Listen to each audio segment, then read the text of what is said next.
अबर मुए क्या सोग करीजै, तो कीजै जो आपन जीजै। मैं ना मरूं मरबो संसारा, अब मोह मिलो है जिया मनहारा। रहाओ या देही परमल महकुंदा, तां सुख बिसरे परमानंदा। कुवटा एक पंच पनिहारी, टूटी लाज परै मत हारी। कहो कबीर एक बुद्ध विचारी, ना ओ कुवटा ना पनिहारी। वाहिगुरु जी का खालसा, वाहिगुरु जी की फतेह। गुरु सवारी साध संगत जीओ, भगत जी ਦੀ ਪਵਿੱਤਰ ਬਾਣੀ ਪੜ੍ਹਨ ਅਤੇ ਵਿਚਾਰਨ ਲਈ ਬਹੁਤ ਹੀ ਧਿਆਨ ਦੇਣ ਦੀ ਲੋੜ ਹੈ, ਕਿਉਂਕਿ ਭਗਤ ਜੀ ਦੀਆਂ ਦਿੱਤੀਆਂ ਸਿੱਖਿਆਵਾਂ ਵਿੱਚੋਂ ਅਸੀਂ ਆਪਣੇ ਜੀਵਨ ਨੂੰ ਸਵਾਰ ਸਕਦੇ ਹਾਂ ਔਰ ਆਪਣੇ ਜੀਵਨ ਨੂੰ ਸਫਲ ਕਰ ਸਕਦੇ ਹਾਂ। ਭਗਤ ਜੀ ਨੇ ਇਸ ਸ਼ਬਦ ਦੀ ਰਹਾਉ ਦੀ ਪੰਕਤੀ ਵਿੱਚ ਫਰਮਾਇਆ, ਮੈਂ ਨਾ ਮਰੂੰ ਮਰਬੋ ਸੰਸਾਰਾ। ਆਖਿਆ ਸਾਰਾ ਸੰਸਾਰ ਮਰ ਰਿਹਾ, ਮੈਂ ਨਹੀਂ ਮਰਾਂਗਾ। ਹਰ ਬੰਦੇ ਨੂੰ ਸੁਣ ਕੇ ਬੜਾ ਅਚੰਭਾ ਹੋਵੇਗਾ, ਇਹ ਕਿਵੇਂ ਹੋ ਸਕਦਾ। ਭਗਤ ਜੀ ਨੇ ਐਸਾ ਦਾਅਵਾ ਕਿਵੇਂ ਕੀਤਾ, ਬਸ ਇਹੀ ਗੱਲ ਵਿਚਾਰਨ ਵਾਲੀ ਹੈ। ਭਗਤ ਜੀ ਮਰਿਆ ਉਸ ਨੂੰ ਮੰਨਦੇ ਹਨ ਜਿਸ ਨੇ ਆਪਣੇ ਜੀਵਨ ਨੂੰ ਵਿਸ਼ੇ ਵਿਕਾਰਾਂ ਵਿੱਚ ਲਾ ਕੇ ਪਰਮਾਤਮਾ ਨੂੰ ਭੁਲਾ ਦਿੱਤਾ। ਉਹ ਮਰਿਆ ਹੋਇਆ ਹੈ। ਭਾਵ ਜਿਸ ਮਕਸਦ ਲਈ ਉਹਨੂੰ ਇਹ ਮਨੁੱਖਾ ਦੇਹੀ ਮਿਲੀ ਹੈ, ਉਹ ਕੰਮ ਉਸਨੇ ਕੀਤਾ ਹੀ ਨਹੀਂ ਤੇ ਹੋਰ ਵਿਕਾਰਾਂ ਵਿੱਚ ਧੰਦਿਆਂ ਵਿੱਚ ਫਸਿਆ ਹੋਇਆ। ਹੁਣ ਇਹ ਵਿਚਾਰਨ ਦੀ ਲੋੜ ਹੈ। ਇਹ ਵਿਚਾਰੇਗਾ ਉਹ ਹੀ ਜਿਸ ਨੂੰ ਗੁਰੂ ਦੇ ਸ਼ਬਦ ਦਾ ਗਿਆਨ ਹੋਵੇ, ਜਿਹੜਾ ਗੁਰਮੁਖਾਂ ਦੀ ਸੰਗਤ ਕਰੇਗਾ। ਨਹੀਂ ਤੇ ਆਮ ਲੋਕਾਂ ਕੋਲੋਂ ਤੇ ਇਹ ਸੁਣੀਦਾ ਵੀ ਜਿਹੜਾ ਰੱਬ ਵਾਲੇ ਪਾਸੇ ਤੁਰੇ ਇਹ ਤਾਂ ਜੀ ਨਿਕੰਮਾ ਹੋ ਗਿਆ, ਤੇ ਜਿਹੜਾ ਠੱਗੀ ਠੋਰੀ ਕਰਕੇ 4 ਪੈਸੇ ਕਮਾ ਕੇ ਲਿਆਵੇ ਇਹ ਬੜਾ ਕਮਾਊ ਪੁੱਤ ਹੈ। ਭਗਤ ਜੀ ਨੇ ਇੱਕ ਜਗ੍ਹਾ ਬੜਾ ਸੁੰਦਰ ਨਕਸ਼ਾ ਖਿੱਚਿਆ ਕਿ ਲੋਕਾਂ ਦੀ ਕਲਯੁਗ ਦੀ ਇਹ ਰੀਤ ਹੈ, आवत को जाता कहें जाते को आया, पर की को अपनी कहें अपनों नहीं पाया। मीठे को कौड़ा कहें कड़वे को मीठा, राते की निंदा करें ऐसा कल में डीठा। चेरी की सेवा करे ठाकुर नहीं धीसै, पोखर नीर वरोलीए माखण नहीं रीसै। आम बंदा ये गल सुन के हैरान हो जाएगा भी ये की क्या है भगत जी ने। आवत को जाता कह जाते को आया, ਜਿਹੜਾ ਤੇ परमात्मा वाले पासे तुरे ਉਹਨੂੰ ਇਹ ਲੋਕ ਕਹਿੰਦੇ ਨੇ ਤੇ ਨਿਕੰਮਾ ਹੋ ਗਿਆ। ਇਹ ਤੇ ਹਰ ਵੇਲੇ ਗੁਰਦੁਆਰੇ ਹੀ ਬੈਠਾ ਰਹਿੰਦਾ, ਤੇ ਜਿਹੜਾ ਸੰਸਾਰੀ ਕੰਮਾਂ ਵਿੱਚ ਸਵੇਰ ਤੋਂ ਸ਼ਾਮ ਤੱਕ ਕੋਲੂ ਦੇ ਬੈਲ ਵਾਂਗੂ ਜੁਟਿਆ ਰਹੇ, ਕਹਿੰਦੇ ਇਹ ਬੜਾ ਕਮਾਊ ਪੁੱਤ ਨੂੰ। ਸੱਚਮੁੱਚ ਇਸੇ ਤਰ੍ਹਾਂ ਭਗਤ ਜੀ ਦੀ ਗੱਲ ਬੜੀ ਡੂੰਘੀ ਰਮਜ਼ ਵਾਲੀ ਹੈ। आख्या मैं ना मरूं मरबो संसारा। ये सारे संसार दे लोग परमात्मा नूं छड्ड के धंधिਆਂ ਵਿੱਚ ਖਚਤ ਹੋਏ ਹੋਏ ਨੇ, ਵਿਸ਼ੇ ਵਿਕਾਰਾਂ ਵਿੱਚ ਲੱਗੇ ਹੋਏ ਨੇ। ਇਸ ਤਰ੍ਹਾਂ ਇਹ ਆਤਮਿਕ ਮੌਤੇ ਮਰ ਗਏ। ਪਰ ਮੈਂ ਨਾ ਮਰੂੰ, ਮੈਂ ਨਹੀਂ ਮਰਾਂ,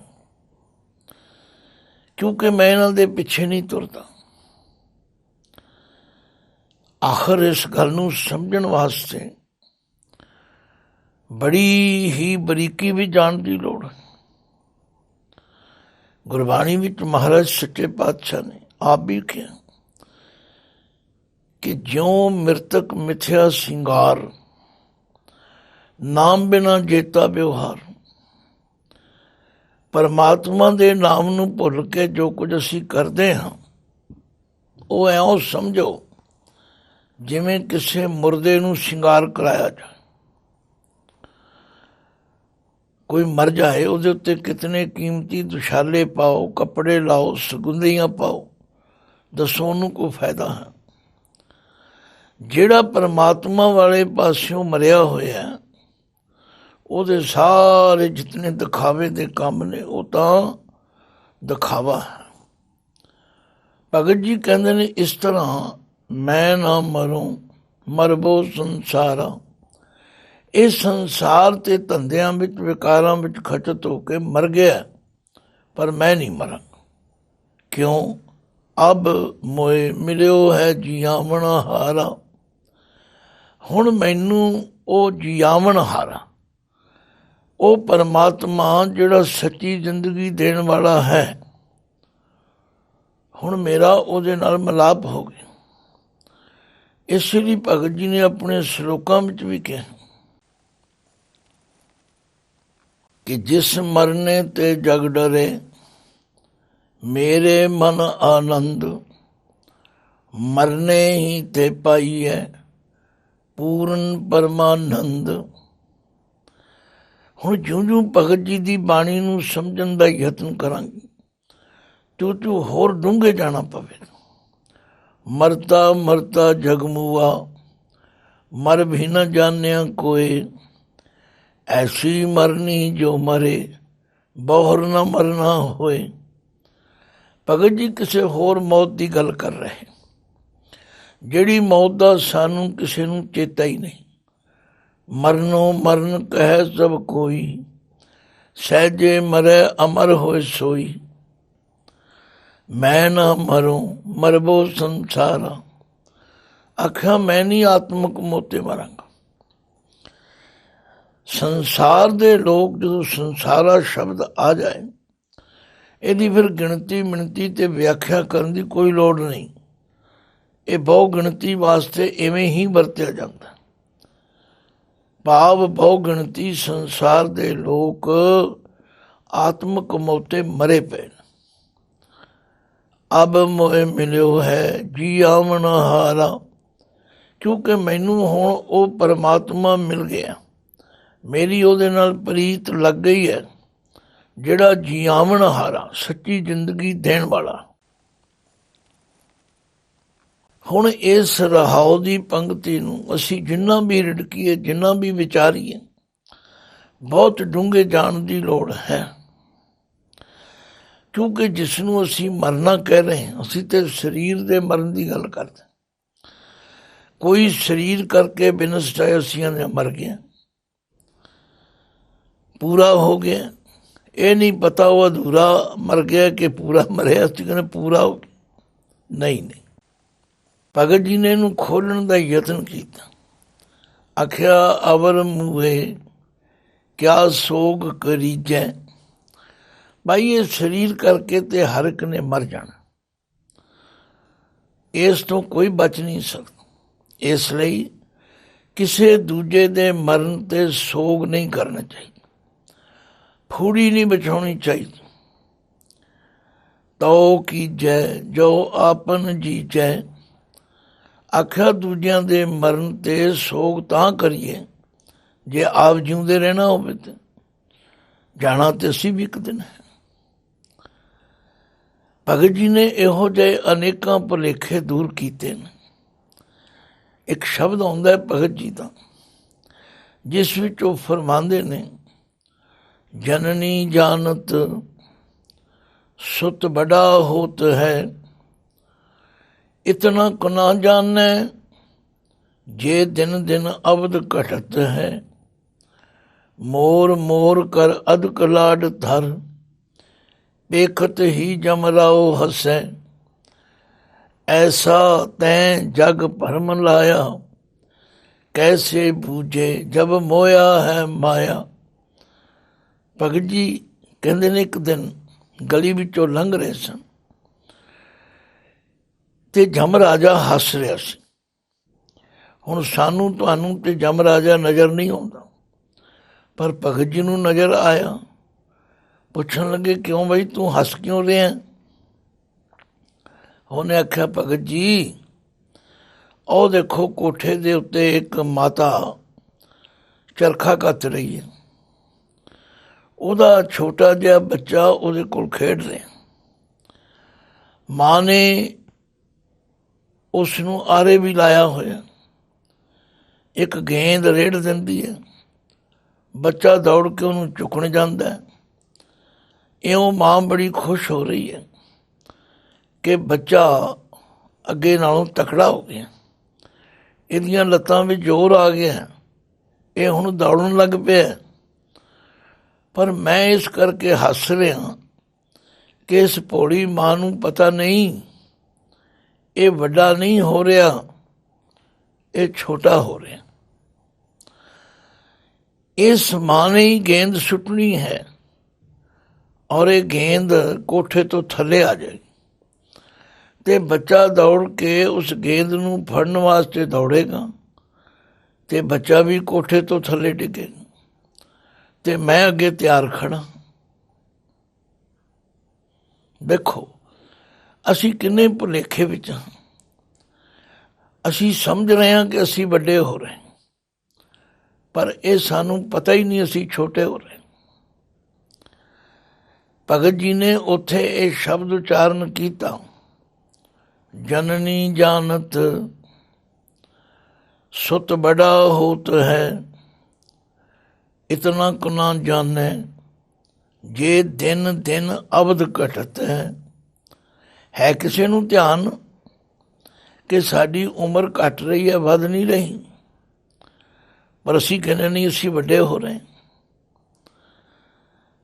ਆਖਿਆ ਹੁਣੇ ਇਹ ਬੱਚਾ ਧੜਮ ਕਰਕੇ ਡਿੱਗੇ, ਪਰ ਮਾਂ ਭੋੜੀ ਮੋਹ ਦੀ ਮਾਰੀ ਸਮਝ ਰਹੀ। ਜਨਨੀ ਜਾਨਤ ਸੁਤ ਬੜਾ ਹੋਤ ਹੈ, ਇਤਨਾ ਕੁ ਨਾ ਜਾਣੈ ਜੇ ਦਿਨ ਦਿਨ ਅਵਧ ਘਟਤ ਹੈ। ਮੋਰ ਮੋਰ ਕਰ ਅਦਕ ਲਾਡ ਧਰ, ਪੇਖਤ ਹੀ ਜਮ ਰਾਓ ਹਸੈ। ਜਮ ਰਾਜਾ ਹੱਸ ਰਹੇ। ਸੱਚਮੁੱਚ ਭਗਤ ਜੀ ਨੇ ਕਪਾਟ ਖੋਲ ਦਿੱਤਾ। ਆਖਿਆ, ਹੇ ਦੁਨੀਆ ਦੇ ਲੋਕੋ, ਅਵਰ ਮੂਏ ਕਿਆ ਸੋਗ ਕਰੀਜੈ। ਦੂਜਿਆਂ ਦੇ ਮਰਨ ਤੇ ਕੀ ਅਫਸੋਸ ਕਰਦੇ, ਕੀ ਫੂੜੀਆਂ ਢਾ ਕੇ ਬਹਿੰਦੇ। ਤਉ ਕੀਜੈ ਜੋ ਆਪਨ ਜੀਜੈ। ਤਾਂ ਅਫਸੋਸ ਕਰੋ ਜੇ ਤੁਸੀਂ ਆਪ ਜਿਉਂਦੇ ਰਹਿਣਾ। ਇਹ ਤਾਂ ਵਾਰੀ ਆ ਰਹੀ ਹੈ, ਇਹ ਤਾਂ ਵਾਰੀ ਆ ਰਹੀ ਹੈ। ਫਰੀਦਾ ਖਿੰਥੜ ਮੇਖਾਂ ਅਗਲੀਆਂ, ਜਿੰਦ ਨ ਕਾਈ ਮੇਖ। ਵਾਰੀ ਆਪੋ ਆਪਣੀ ਚਲੇ ਮਸਾਇਕ ਸ਼ੇਖ। ਇਹ ਤਾਂ ਬੜੇ ਬੜੇ ਮਸਾਇਕ, ਬੜੇ ਬੜੇ ਸ਼ੇਖ ਦੂਜਿਆਂ ਨੂੰ ਉਪਦੇਸ਼ ਕਰਨ ਵਾਲੇ ਵਿਚਾਰੇ। ਹੁਣ ਇਹ ਪਹਿਲੀ ਪੰਕਤੀ ਸਾਡੇ ਕੰਨ ਖੋਲ੍ਹਣ ਵਾਲੀ ਹੈ। ਅਵਰ ਮੂਏ ਕਿਆ ਸੋਗ ਕਰੀਜੈ, ਤਉ ਕੀਜੈ ਜੋ ਆਪਨ ਜੀਜੈ। ਮੈਂ ਨਾ ਮਰੋਂ ਮਰਬੋ ਸੰਸਾਰਾ। ਆਖਿਆ ਮੈਂ ਨਹੀਂ ਮਰਾਂਗਾ, ਸੰਸਾਰ ਮਰ ਰਿਹਾ।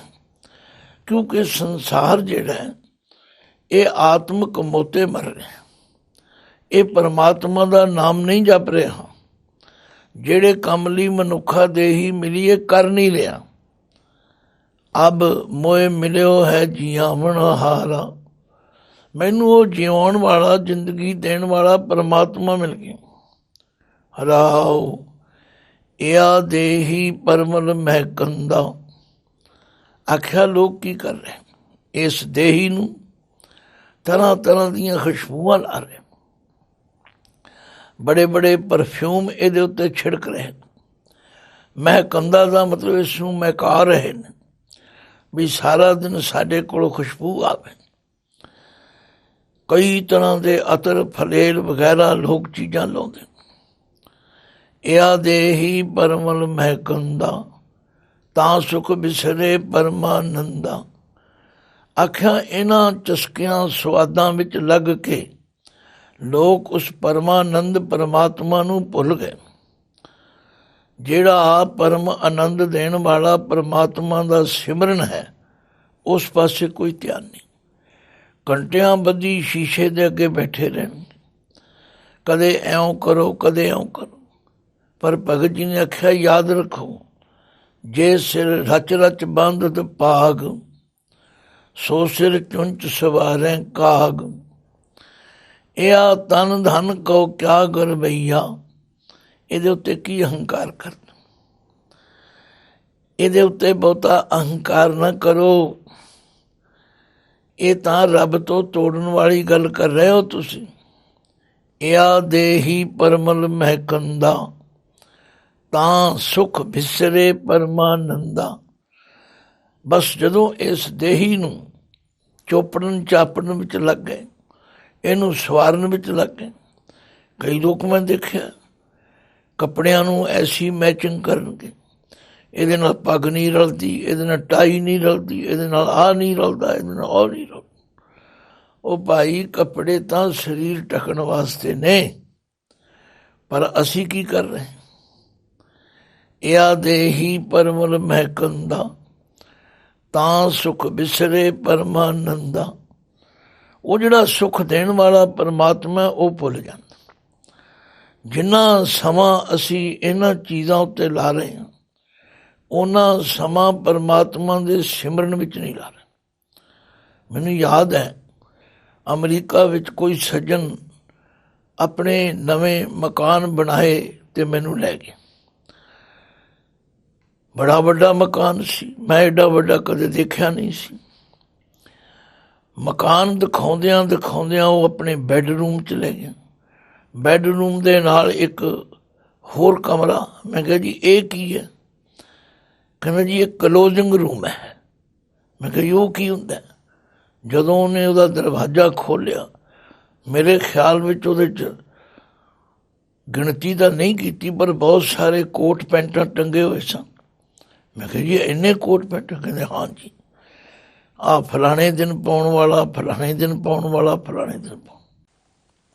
ਮੇਰਾ ਕਹਿਣ ਦਾ ਮਤਲਬ ਜਿਤਨੀ ਮਿਹਨਤ, ਜਿਤਨਾ ਧਿਆਨ ਅਸੀਂ ਇਸ ਪਾਸੇ ਲਾ ਰਹੇ। ਕਈਆਂ ਦੇ ਮੈਂ ਦੇਖਿਆ ਬਾਥਰੂਮਾਂ ਦੇ ਅੰਦਰ ਇਤਨੇ ਸੈਂਟ ਪਏ ਨੇ, ਗਿਣੇ ਨਹੀਂ ਜਾਂਦੇ। ਭਗਤ ਜੀ ਕਹਿੰਦੇ ਨੇ ਜਿਤਨਾ ਸਮਾਂ ਇਹਨਾਂ ਚੀਜ਼ਾਂ ਵਿੱਚ ਲਾ ਰਹੇ, ਇਹ ਸਭ ਰੱਬ ਤੋਂ ਤੋੜਨ ਵਾਲੀਆਂ ਚੀਜ਼ਾਂ। ਇਆ ਦੇਹੀ ਪਰਮਲ ਮਹਿਕੰਦਾ, ਤਾਂ ਸੁਖ ਬਿਸਰੇ ਪਰਮਾਨੰਦਾ। ਕੂਵਟਾ ਏਕ ਪੰਜ ਪਨਿਹਾਰੀ। ਲੋ ਹੋਰ ਡੂੰਘੀ ਗੱਲ ਹੋ ਗਈ। ਆਖਿਆ ਇਹ ਸਰੀਰ ਜਿਹੜਾ ਇੱਕ ਖੂਹ ਹੈ ਛੋਟਾ ਜਿਹਾ, ਔਰ ਇਹਦੇ ਉੱਤੇ ਪੰਜ ਪਨਿਹਾਰੀ। ਪਨਿਹਾਰੀ ਕਹਿੰਦੇ ਨੇ ਪਾਣੀ ਕੱਢਣ ਵਾਲੀ। ਇਹ ਜਿਹੜੇ ਸਾਡੇ ਪੰਜ ਗਿਆਨ ਇੰਦਰੇ ਨੇ, ਸ਼ਬਦ, ਸਪਰਸ਼, ਰੂਪ, ਰਸ, ਗੰਧ। ਸ਼ਬਦ ਕੰਨ ਸੁਣਦੇ ਨੇ, ਸਪਰਸ਼ ਸਾਡੀ ਤੁਚਾ ਚਮੜੀ ਕਰਦੀ, ਰਸ ਜੀਭਾ ਚਖਦੀ ਹੈ, ਰੂਪ ਅੱਖਾਂ ਦੇਖਦੀਆਂ ਨੇ, ਔਰ ਖੁਸ਼ਬੂ ਬਦਬੂ ਦਾ ਪਤਾ ਨੱਕ ਦੁਆਰਾ। ਬਸ ਇਹਨਾਂ ਦੇ ਰਾਹੀਂ ਇਸ ਸਰੀਰ ਰੂਪੀ ਖੂਹ ਵਿੱਚੋਂ ਆਨੰਦ ਲੈਣ ਦਾ ਯਤਨ ਕਰ ਰਹੇ। ਪਰ ਯਾਦ ਰੱਖੋ ਇੱਕ ਦਿਨ ਕੀ ਹੋਵੇਗਾ। ਕੂਵਟਾ ਏਕ ਪੰਜ ਪਨਿਹਾਰੀ। ਇਹ ਸਰੀਰ ਦਾ ਜਿਹੜਾ ਮੋਹ ਹੈ, ਇਹ ਬਹੁਤਾ ਸਮਾਂ ਨਹੀਂ ਚੱਲੇਗਾ। एक दिन खत्म हो जाना।